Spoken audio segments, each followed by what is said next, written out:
My guest tonight was one of the most courted baseball players of the modern era.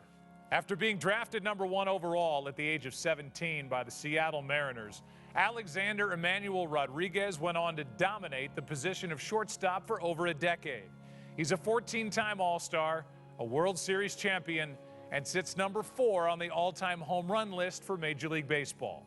But before he was named a 3-time American League MVP, did you know he lived in the Dominican Republic for 2 years as a child, couldn't afford his own cleats, and didn't make the varsity baseball team his freshman year? Tonight we'll learn what makes this undeniable icon who he is. A man who once said, "Enjoy your sweat, because hard work doesn't guarantee success. Without it, you don't have a chance." Please welcome baseball great Alex Rodriguez. Hello, hello. Okay, Joe. Good to see you, man. How are you? Thank you. Thank you. Nice crowd. Yeah. Well, when you walk out to a standing ovation, that means you got to deliver. That's right. It kind of sets a high bar. You and I are now co-workers at Fox, and I've gotten to know you over the years, first as a player and now as a fellow broadcaster, which I'm sure is crazy for you to even say. Tell me what life was like as a kid, being born into the family that you graced with your presence. Yeah, I mean, look, being born in 1975 in New York City was an interesting time. I know my father was an avid baseball fan. Yeah.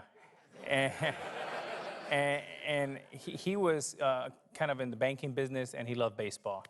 And my mother worked very, very hard, and for a long time was my role model. And yeah, and when you talk about your mom, Lourdes, you had a very special bond with her from day one. Yeah, I mean, and I did with both my parents until the age of 10, and then my father left.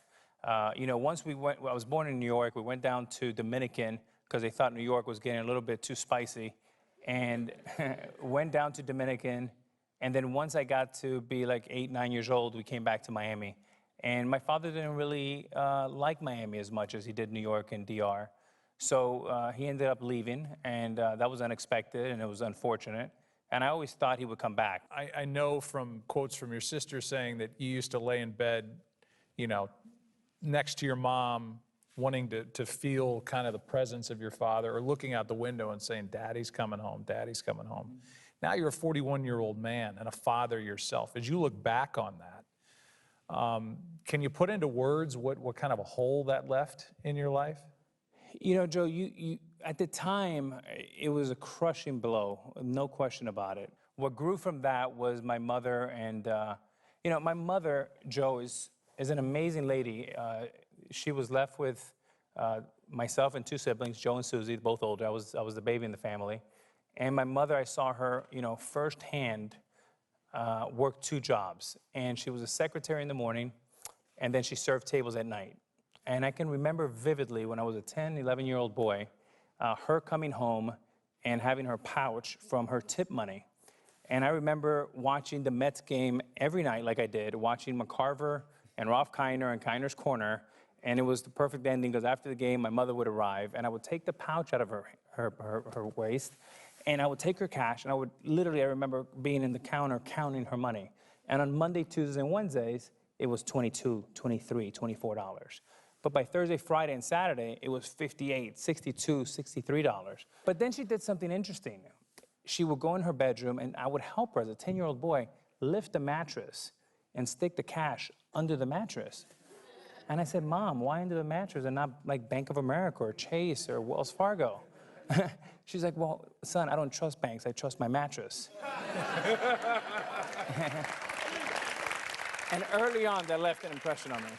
I was going to say, you know, all these experiences that come back, and I'm interested to know the early years of baseball. I read where when you were 6, you hit your first home run, and you were so excited about it, you were basically in tears going around the bases. The one home run I do remember was I was 9 years old.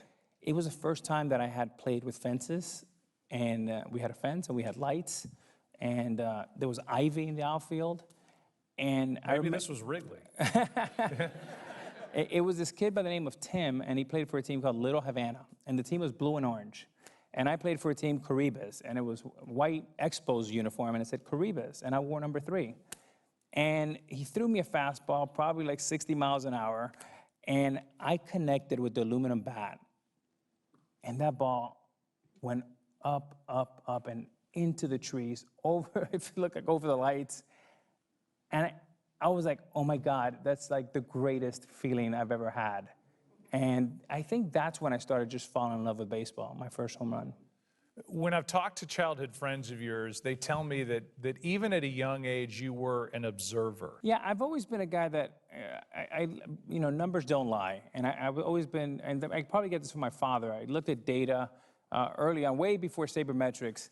And I just wanted to be one of the guys that just really, really focused on my fundamentals early on. And I realized very early on that I was a scholarship kid. We couldn't afford to go to private school. So I had to earn my way by being a good kid, getting good grades, and being a decent baseball player. And I thought that philosophy, that kind of blueprint would lead me one day to go to a great university, University of Miami or Stanford, somewhere where I can earn a degree and like alleviate my mother from obviously paying what she couldn't afford. But at home, Joe, Susie, I looked at her like the Secretary of Education, and Joe was like Secretary of Sports. And I could never beat my brother at anything because he was 11 years older. And my sister was really tough on me in the grades.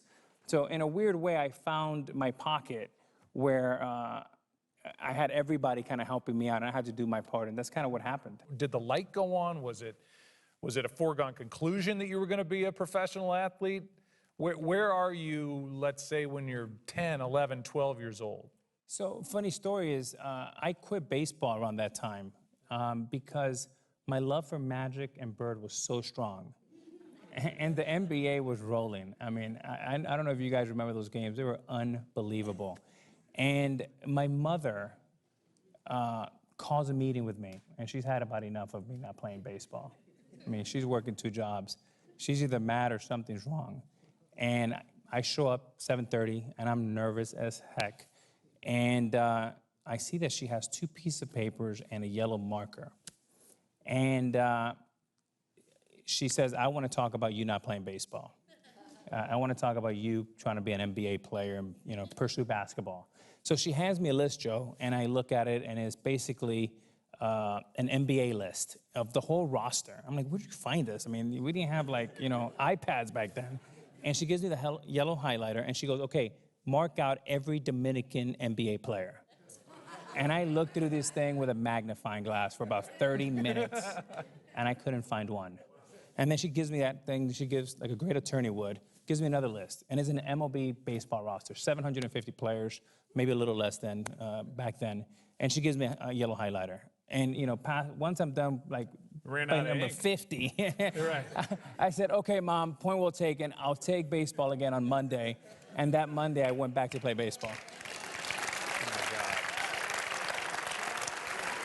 And, you know, I made a promise that I said, you know, if I ever get any money, the first thing I'm going to do is, you know, retire my mother and buy her a nice car and you know, buy her a house. Because we've never owned a house. We've always rented a house. We've always rented an apartment. Tell me about Westminster Christian and getting there and what that change in your life and that transfer did for you, not only athletically, but scholastically and everything else that went with it. I mean, this was an opportunity.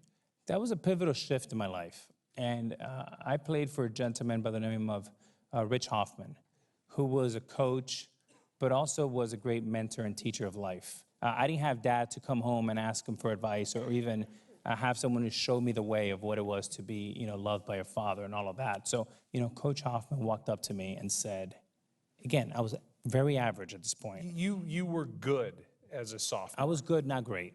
And he told me, Alex, you're going to go out, have a great year. Then you're going to go out and play in the junior Olympic teams. And then scouts are going to be coming in from everywhere. And in 3 years, you're going to be the #1 pick in the country. I said, you talking to me? I just got cut from my freshman team last year, and I had to transfer to be here. Now, why that meant so much to me, Rich Hoffman, in many ways, he's in the High School Hall of Fame, and he was like our John Wooden. He had like 10 world championships, 2 national championships. And to this day, Rich Hoffman is still an iconic figure. So Him telling me that, I said, oh, I can't let him down now. This is really incredible that I have this opportunity. And I believed him. And this was a male figure in your life that believed in you. Right. I mean, that's the gift, right? And that if the spark wasn't already there or the fuse wasn't lit, it was lit at that point. So this coincides with this growth in you, both statistically and physically. I mean, you got bigger. You then have a good junior year and this incredible senior season. But when do you start knowing, okay, this may actually come to pass? I may be that good. You know, one thing is someone believing in you, and then the other thing is you actually going out and having success. I mean, there's nothing that feeds your belief more than success. You want to see what a tremendous high school baseball player looks like? Let's take a look.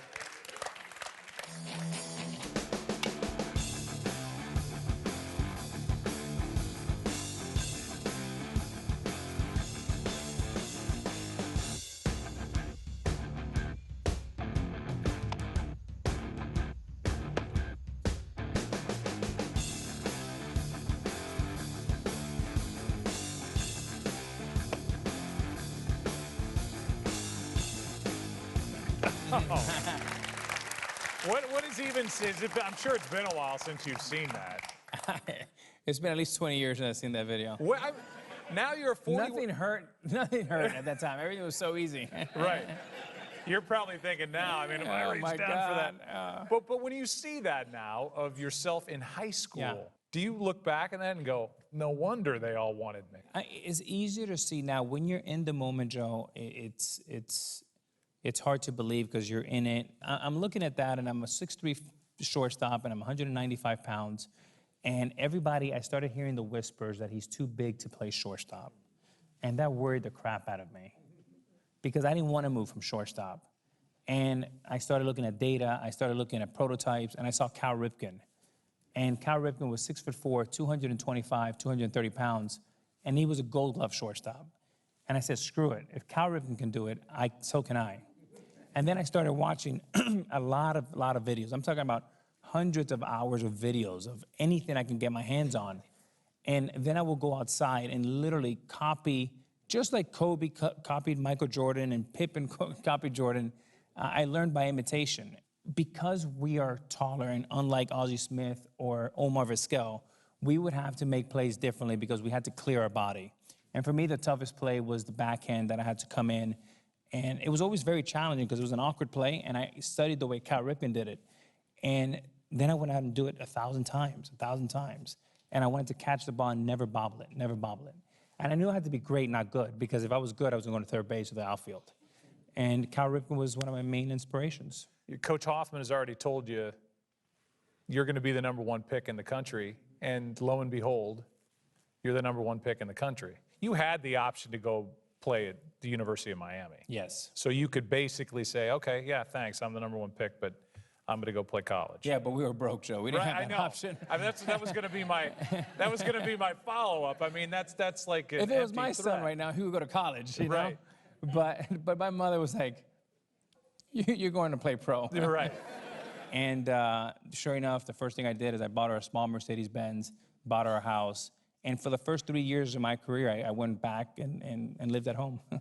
Now you're going to be a professional baseball player. I'm debuting at Fenway Park as an 18-year-old boy. I was a boy. And I'm thinking, boy, I was 10 years old. My father left us. My mother, like, I had a flash, kind of a flash reel of how did I get from 10 to Fenway Park at 18? And I remember being so nervous and so scared. I'm like, I don't belong here. And the second day, I think I faced Roger Clemens. And it was a day game in Fenway, and you could barely see the ball. And I mean, literally, my knees were shaking. And then the game ended, and some of the guys are going to a bar to have a few drinks and getting some food. And of course, I was 3 years away from even being able to get in a bar because I was 18. And then most of their guys, you hear them talking to their wives and their kids, and I'm calling my mother. I'm like, Mom. I was so embarrassed. I remember I would go to the bathroom, lock the door, and say, Mom, I went 0 for 4 again.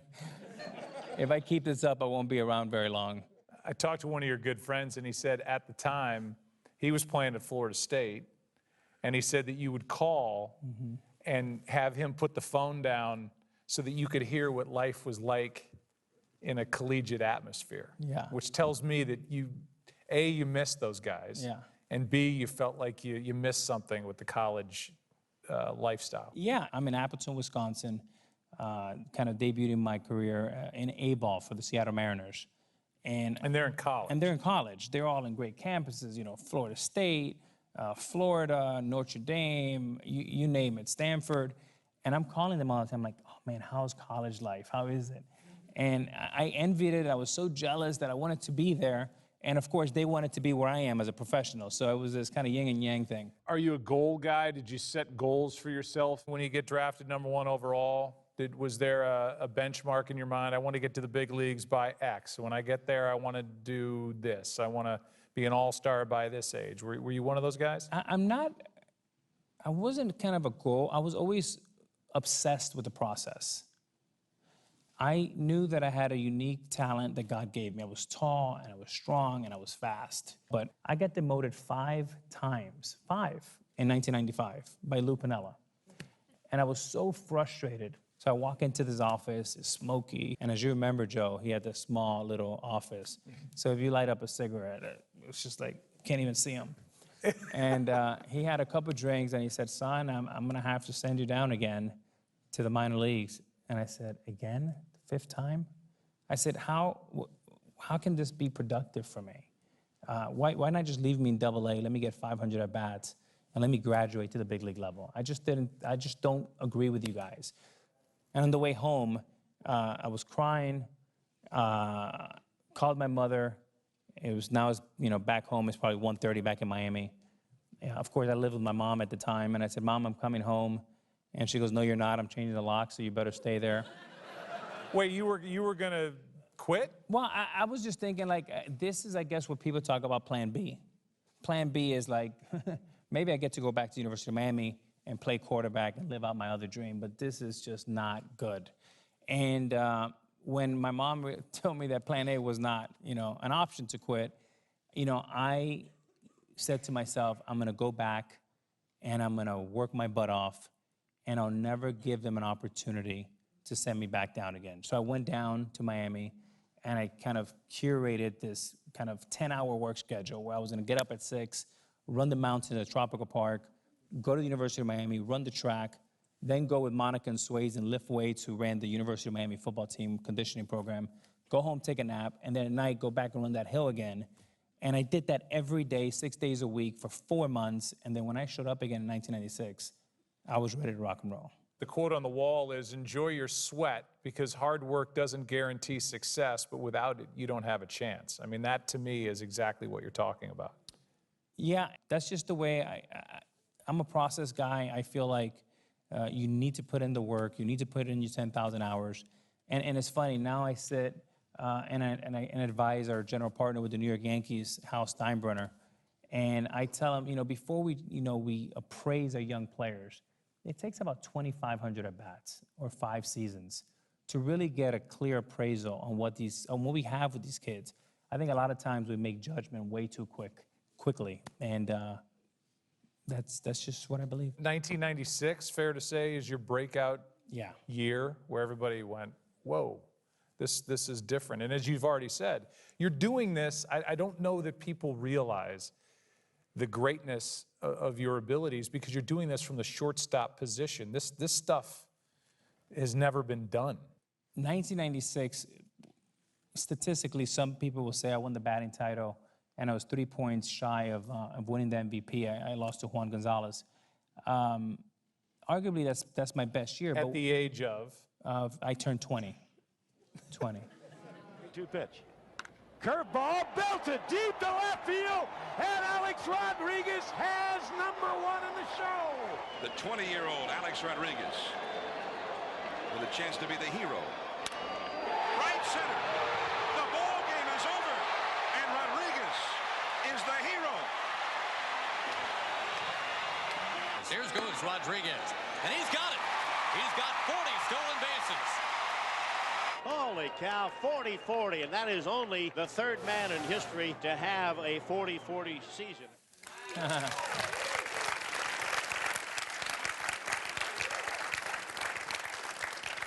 So your personal statistics are off the charts. I mean, youngest all-star of all time, and you're doing these individual things, but the team never really got over the hump in Seattle while you were there. And I'm sure being drafted #1 overall, that's the hole from those Seattle years for you. I think so, but you know, for me, Joe, when you have this innocent climb, which is kind of what I call it in sports. You're just focused about surviving. You're in the big leagues. You want to make sure you hit at least 270, make all the plays, and play in front of these great fans. And we always had really good teams. We didn't win the World Championship, but we basically almost went to the playoffs every year. And I had the best player in the world playing behind me in center field, in Ken Griffey Jr. He was 24 years old. He was doing Nike commercials. He was our Michael Jordan. And I had a great view at what the best baseball player in the world should act like. And he was a great role model for me, and he was really good to me early on. So I was very, very fortunate to be in this environment. You know, there was a day you had in 2000, your final year with the Mariners, where you get reunited with your father on Father's Day in Minnesota. I remember him coming to the game. I remember I just went off for 4 games. I had maybe 4 of the best games I've ever had. 2 home runs here, 1 home run, stolen base, 3-4 hits. I think on Father's Day, with him in attendance, you hit 2 home runs. There you go. And it was really like an out-of-body experience, and I was really nervous, and I really wanted to put on a good show for my father. The only 4 games he's ever been to watch me play, I knew this was a moment, and I wanted to show off a little bit for him. But also what I remember was we had some great conversation into the wee hours of the night. And I felt at that point, emotionally, that's about all I can handle. And I just thought, like, for me, that was full circle. And then I just, you know, backed away. So there was closure, in a way. There was closure, but in hindsight, I wish we had 20 more of those series, like the one we had in Minnesota. Well, so you're more mature now, right? I mean, you're... God, I hope so. Yeah. My head hurts from knocking it. But I feel like you're, you know, if you could do it over again, yeah, that would have led to something bigger. 100%. If I can do, I wish I can do a lot of things over again, but if I can do the father thing over again, I would have, you know, invited him back to Kansas City or St. Louis or Boston and really had more of an understanding of what happened. But because that happened, I take it really, really, really, really serious being a father and being there for my daughters and driving them to school and going to volleyball practice and being dance involved. Practice, being involved.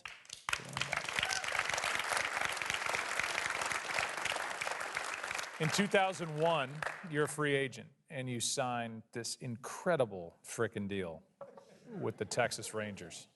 10 years, $250+ million. With that comes an inordinate amount of pressure. Tell us the decision-making process, where you were on that contract, where Scott Boras, your agent, was on that contract, and what it was like when you signed your name on that line and then showed up to go play baseball for the Texas Rangers. It was like an overnight thing. I was the good kid in Seattle that could do no wrong to Darth Vader overnight. And I'm now curious about the pressure that you heaped on yourself because you're trying to live up to this, you know, deal that nobody had ever seen in sports before. Mm-hmm. How hard was that? I mean, I couldn't even understand the contract. I mean, I'm like, how does anybody deserve this type of money? To a degree, there was a guilt, because I'm like, you know, just 15 years ago, I was sitting there with my mom counting money and, you know, put it under the mattress. But no one can prepare for that type of magnitude and pressure. But there's also the team aspect of it, too. I mean, it's great for you to be MVP, but if the team's no good, everybody kind of loses here. Yeah, and that's the problem, right, with the economics of the game and having a 25-man roster. You need a team, and, you know, you're only as strong as your weakest link, and there's a balance, and there's a budget, and all of it was tough because I did have 3 solid seasons. But we ended up in last place every year. And that was just driving me nuts. And it was painful to go home every year and watch other teams go to the playoffs and World Series. And You know, of course, that led to my negotiations with the Red Sox. This is all after a 2002 season. Again, as a shortstop, you hit 57 home runs. I mean, it's mind-blowing to think of at this point. But yeah, so the team's coming in last place. 2003 happens. There's this great ALCS between the Yankees and the Red Sox, and you're at home again, and you're watching the Yankees and the Red Sox go to 7 games, and you're thinking, man, I want to be a part of this, and I'll do anything I can do to be a part of this, right? Yes, I just remember falling to my knees going like, that's the greatest baseball I've ever seen. It was so much fun. The stadium was, I mean, it was rocking, it was shaking. And, you know, if someone who loves baseball, you're like, how can you not want to be a part of that? I don't care how much they're paying me. I just want to be a part of that. I want to win. I want to play. I want to play on the biggest stage in front of all the greatest fans.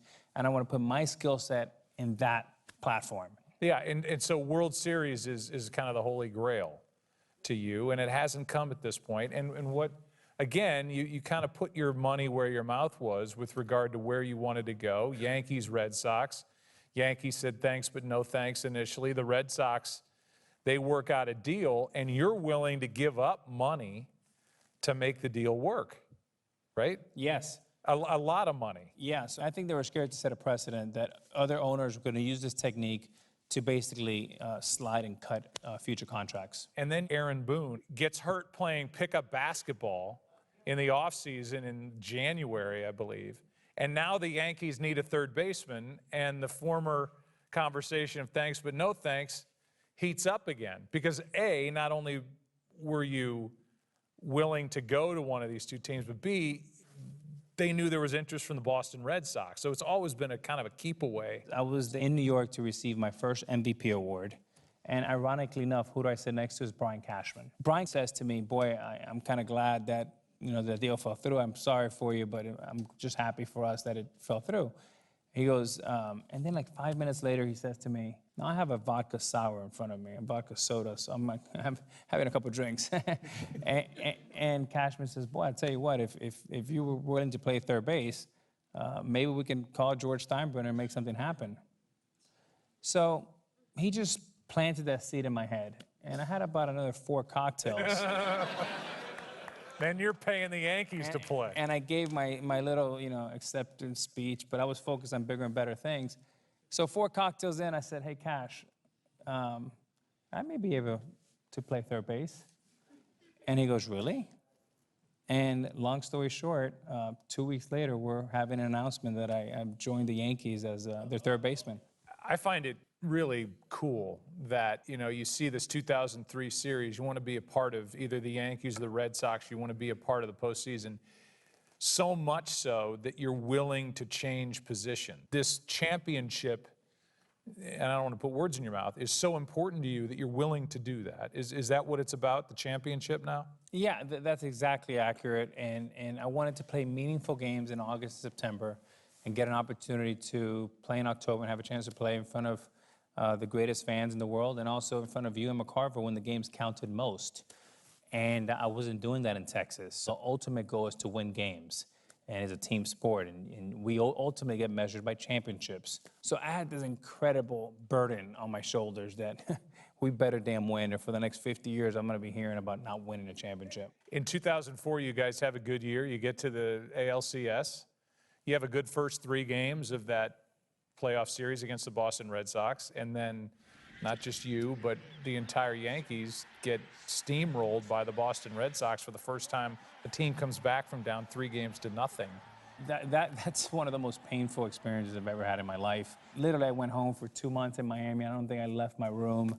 It was so sad. It was so embarrassing. I mean, to this day, I still, tonight I won't sleep because of that. Thanks. Yeah, Sean. okay.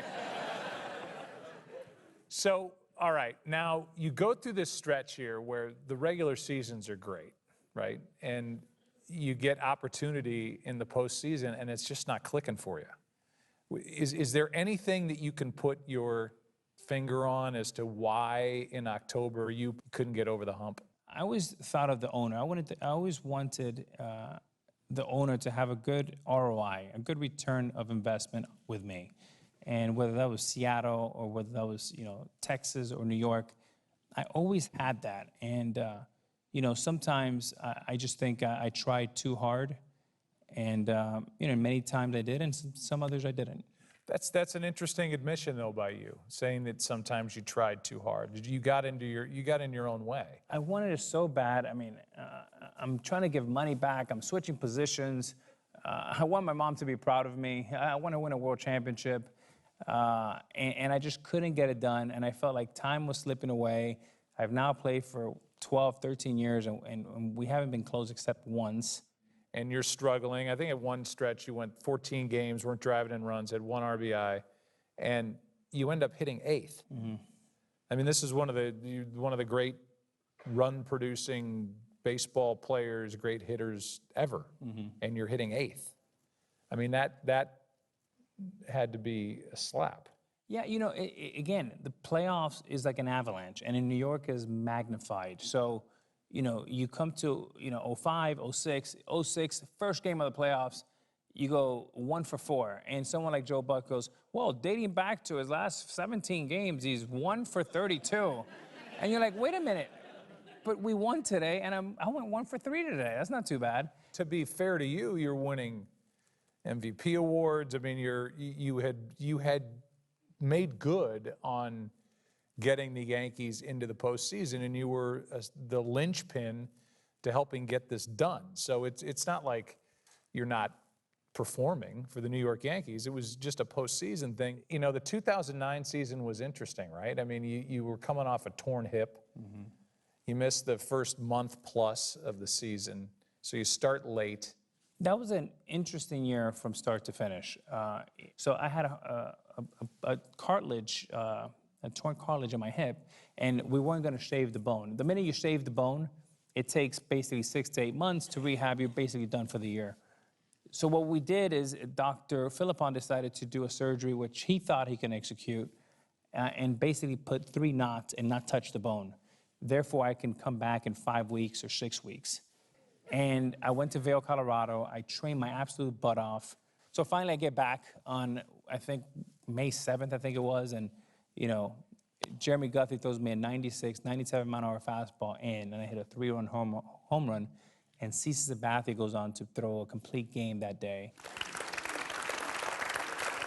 And then something's different in that postseason. You looked like a completely different player. Maybe, and that's just from me on the outside looking at you. You look like a confident guy.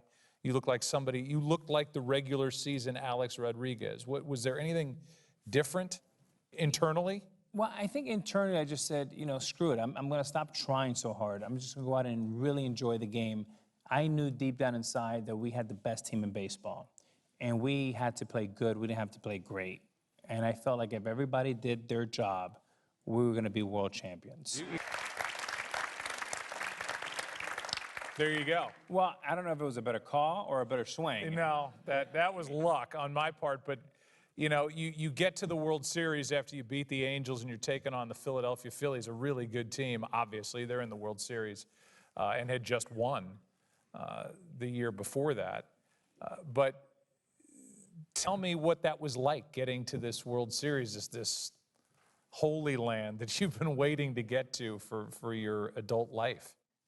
I felt that once you got to the World Series, there was no pressure. You're the last 2 teams. You're in the dance. You either win or you go home, but you're in the dance. And 28 teams are home watching you. And that's exactly how I felt. It was so much fun. It was so enjoyable. And it takes an army. It takes all 25 players. And that's what I learned in 2009. It's not one player. It's not 25. It is an army, all believing and pushing in one direction. Let's go to the 9th inning of Game 4. In the 9th inning. The 0-1. Ripped into left field. Alex Rodriguez has delivered for New York. In to score is Damon. Headed to third is Teixeira. And to second is Rodriguez. And the Yankees lead 5-4 in the 9th. I mean, that's as big a hit as... Where does that hit rank for you? There's no question that's number 1.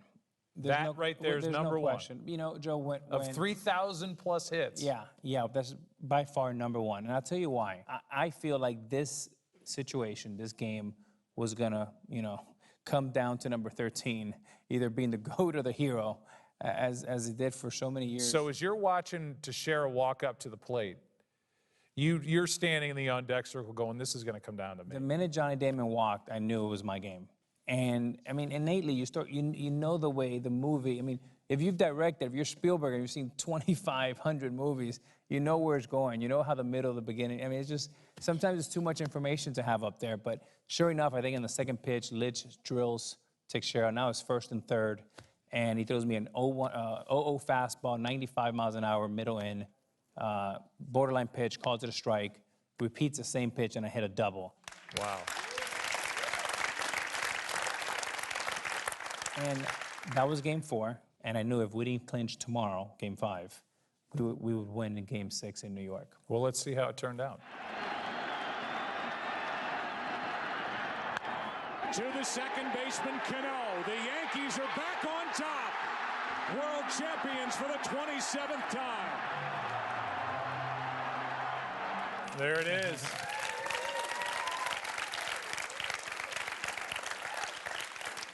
During no tape that we've run have I seen you smile like that. I mean, that's the one that brings the smile to your face. Yeah, Joe, I mean, you know my 2 daughters, Natasha and Ellen, they're the joy of my life, and the 2 greatest days of my life was when Cynthia gave birth to them, and that's number 3, without a question. And to do it, I don't know, I think there's something special about doing it at home, doing it at Yankee Stadium, this new Yankee Stadium, and kind of christening that place with, you know, whoever that guy was on the air that said the 27th World Championship in franchise history. Yeah, you know, the fan base was hungry. We hadn't won a championship since 2000. It was a nine-year spell. And, you know, bringing the pennant back to where it belongs, to New York City, was an awesome part of being part of that team. There's no way to talk about 2009 without talking about the first steroid controversy, which dated back to, was an SI report in 09 talking about 2003, when there was supposedly testing of players that was supposed to remain secret. It got out. Names were on that list. Your name was on that list. And that dates back to the days with the Texas Rangers. You know, 2009, when that came out, everything was moving pretty fast. A lot of information. And we basically said, let's get out in front of this. Let's go out and be as truthful as we can and get it out there, get it open, and let me have my hip surgery and let me come back and play. And that was the best thing I did. And, you know, luckily for me and for the Yankees, it worked out that year. So the years are kind of flying by now, and you know, we're getting now down toward the end of the career. You're still putting up numbers, but obviously we get into 2013. The biogenesis steroid scandal happens. You've answered this question 3,000 times, but there's no way that you and I are going to sit out here and I'm not going to ask you about biogenesis, which led to, you know, a denial initially by you and then a suspension by Major League Baseball. You appealed at the end of 2013, but you're out for the entire 2014 season. I mean, it's the stiffest penalty anybody's paid. Yeah, look, I made a huge mistake. You know, my first reaction was angry and pissed, and I hired a bunch of attorneys and advisors and crisis managers, and I fought back and I denied it, and I thought 211 games was way too much. And everyone says, well, Alex got a bunch of bad advice. Well, I think that's BS. Alex hired a bunch of people. I was the quarterback. I made every decision. I pressed every button. And I made a mistake, and then I doubled down and made it even worse. And that's on me. And the point for me, Joe, was I had an older friend from the D.C. area who's an attorney, who was gave me great advice over the years. And he basically said to me, Alex, not only are you ruining your baseball career, you're also ruining your life. And if you don't do something to fix it fast, you're going to be screwed. And I slept on that. That was a late night call. I woke up the next day completely depressed, but knowing he was right. And I called him back and I said, "You're right. I screwed up. I'm ready to address this head on." And I said, "Can you help me?" And he said, "I can. It may be too late." So at that point, I got rid of everyone and I started the process to coming back to, I didn't know what baseball was going to be like, but I wanted to get my life back in order. There had to be some freedom for you admitting the use of performance-enhancing drugs. I mean, it's something you're carrying around with you from the moment you do it, knowing that that could come out at any point, and now it's out. Now we know. And what was that like when you faced the music and admitted that you had done wrong? Yeah, I mean, there's so many frustrating things when you look back at that. I mean, number one, you have a guaranteed contract for hundreds of millions of dollars. Literally, you can sit on the couch and get fat. Right? I mean, how stupid can you be? And then, in the time of the whole biogenesis, in my 23-year career, it was by far the worst year of my career. I think I hit 6 home runs. And this thing cost me over $40 million. And it cost me my reputation, and it may have cost me the Hall of Fame and a number of other things. And I gotta tell you that I would sit there, Joe, and I got a call from a representative of the union and said, it's not 211 games, it's 162 games. And it was an early in the morning, and I fell down to my knees, and I started crying. And I'm like, I wanted 50 games, I wanted 100 games, but in hindsight, I needed the full season of 14 to rehab my life, to have a reflection point, and to turn that lens inward and start thinking about some of the issues that I've had as a childhood, kind of building out of this. And I remember sitting there at night at 4 or 5 o'clock in the morning. I probably did this 100 nights. And I would look up with tears and say, how the F did I get myself in this position? I'm the only jackass that has pocket aces and figures out a way to lose the hand. And I was so upset with myself. Like it was hard for me to live with myself.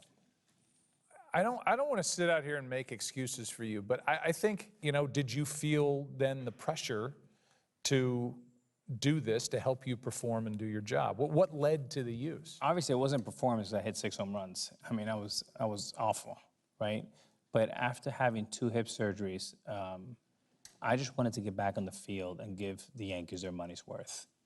And I just needed to do anything. It was my responsibility to the fan base, to management, to ownership, to get out there and play. And I was in too much pain. I couldn't play. And that doesn't give you an excuse to break the rules. And I made a mistake, and I paid a penalty. And then the hardest thing I had to do, I had to admit to Natasha and Ella the mistake that I made. Your daughters. My daughters.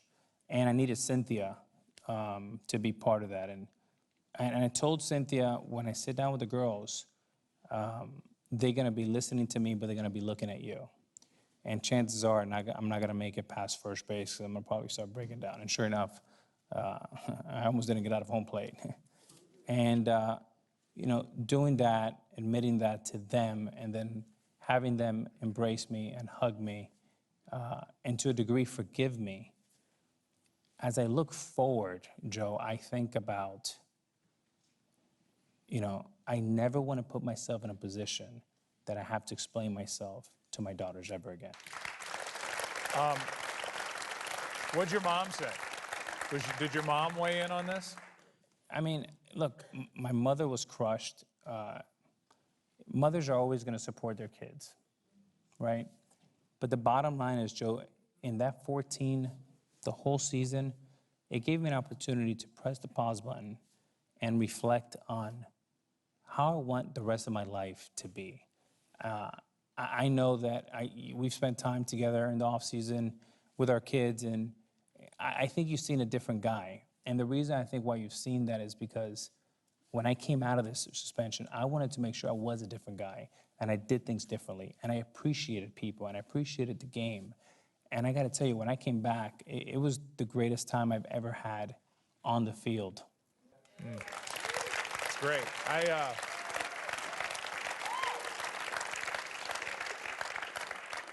So you have all this introspection when you sit out in 2014, and during this time, it's like the Yankees are going, how are we going to get out of this contract? How are we going to get out of this contract?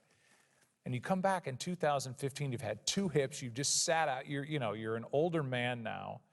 You're at that point, what, late 30s, 39? I was 39, turning 40. You come back in 2015, and you hit 33 home runs and drive in 86 runs.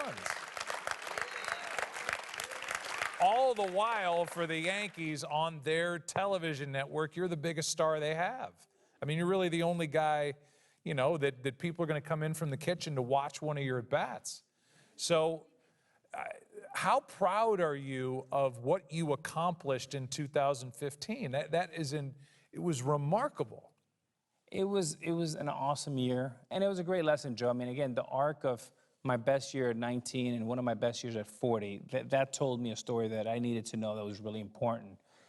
But also, my behavior changed and my attitude changed, and there was an appreciation. And I made a promise to myself that if I made the team, I would go out and sign autographs like 100 days in a row. And I think I did like 95 out of 100. And being part of the fans, getting them to know me, taking down the veneer, and just saying, here I am. If it's not good enough, send me back to Miami. I've had a good run. And sure enough, when I did all that, I played my best baseball. And in many ways, I wish I would have played my whole entire career that way. That one is drilled to left field. Is it high enough? It is gone. See ya. Number 660, tying him with Willie Mays for 4th place on the all-time home run list. High fly ball, deep left center. There it goes. See ya. Home run number 661 for Alex Rodriguez. That breaks the tie with Willie Mays. Alex now stands alone in 4th place on baseball's all-time home run list. I mean, that's this kid from Miami who couldn't buy his own shoes just passed Willie Mays. I mean, that doesn't get really much bigger than that. I do agree with what you said earlier, that I do see a different guy when I see Alex Rodriguez than when I first met you, earlier on in your career. And you're to be commended for that. And I think you're actually practicing what you preach. And it's refreshing to see this change. And so now this thing's coming to an end. Mm-hmm. And, you're out of the game. And you have that last game with the Yankees. You end up with 696 home runs. How tantalizingly close is that to 700 home runs? But that's it. And you walked away. Why did you pick when you picked to end the run? Joe, I had several teams call me right away. And after you retired? After my last game.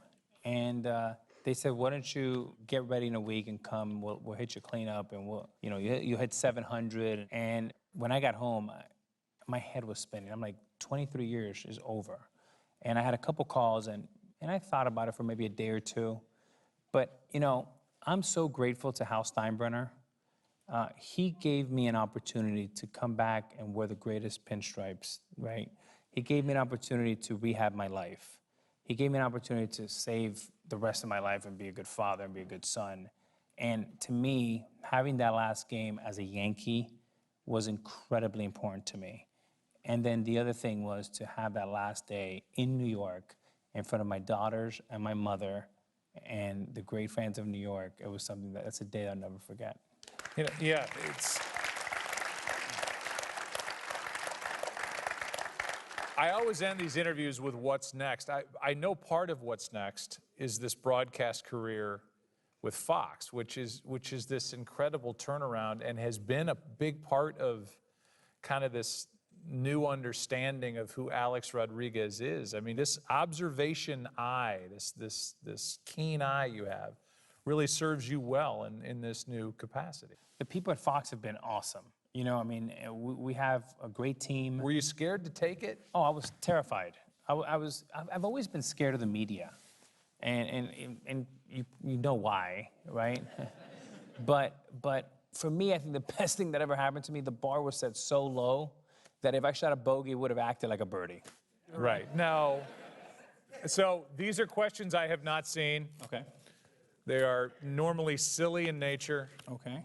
so bear with me and just deal with it. All right. Would you rather have a time machine that only goes back in time or only goes forward in time? I always think about forward. Yeah. See who your beautiful daughters are going to marry. That's right. Would you rather lose your cell phone or $5,000? $5,000. Uh-huh. Hey, he said he was going to be honest. Would you rather fight a full-grown lion or 75 house cats? Probably a lion. You don't want stuff coming at you from... I may be able to run away from one lion. I can't run away from the others. Right. And simply asked, what makes a great hitter? Well, first of all, it starts with great eyes. If you can't see, you can't be a great hitter, which is unfortunate, right? But you got to see the baseball. I've been very fortunate that my vision's been 20/15 my entire career, even when I was 40 years old. So that's an incredible blessing to start with that. Number two, I think is, great balance. You need great balance. If you look at all the great hitters, they had great lower bodies, and their feet were rooted to the ground like it was a tree that was there for 100 years. That's always important. And then you need great hand-eye coordination, like Roger Federer. I mean, if you can combine those three things, you basically have Ted Williams or Albert Pujols or Ken Griffey Jr. It's been an honor to sit here on the stage with a person who grew up in Miami, learned about hard work from his mother Lourdes, and went to work and became one of the greatest players in the history of Major League Baseball, and has proven to all of us here tonight that you can fall, you can trip, and you get back up and keep swinging. Ladies and gentlemen, the great Alex Rodriguez. Great job.